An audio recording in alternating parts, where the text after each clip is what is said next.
Қырлы күн қымбатты достар. Талайлы тағдырдың басын өз шаңырағының астына біріктіріп, қанатымен су сепкен қарлығаштай қамқорлығына алған Қазақстанда адамның адамға құрмет көрсететін күні де белгіленді. Еліміздің тұңғыш президенті Нұрсұлтан Назарбаев барлық ұлттың бір-біріне және қазақтарға алғыс айту күнін бекітті. Атамекен үйірмесінің тәрбиеленушілері арасында «Рахмет досқа құшағымен көңілі үшін» деп аталатын челленджді жолдаймын.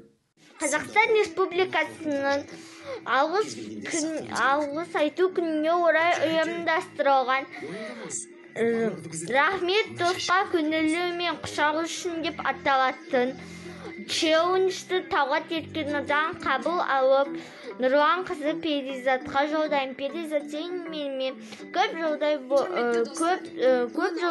бойы дос болып жүрген үшін, менің қасымда табылғаның үшін рахмет, бәріне саған рахмет.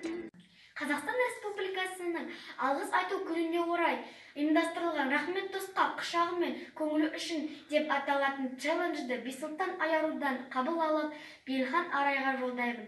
Арай, менің жан досым болып жақсы ықыласпен қарағаның үшін және де менің жан досым болғаның үшін көптен көп рахмет. Қазақстан Республикасының алғыс айту күніне орай ұйымдастырған «Рахмет досқа құшағымен көңілі үшін» деп аталатын челленджді Нұрлан қызы Перизаттан қабыл алып, Талғат Еркенұрға жолдаймын. Еркенұр, менімен бірге күнде ойнағаның үшін, күлгенің үшін саған рахмет. Сен менің жан досымсың. Қазақстан Республикасының алғыс айту күніне орай ұйымдастырылған «Рахмет досқа құшағымен көңілі үшін» атты челленджді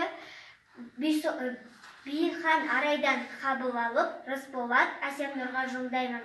Әсемнұр, саған рахмет. Менімен бірге күліп ойнап жүргенің үшін. Мен сені мақтан тұтамын. Менімен мәңгілік дос болып жүруіңе тілектеспін.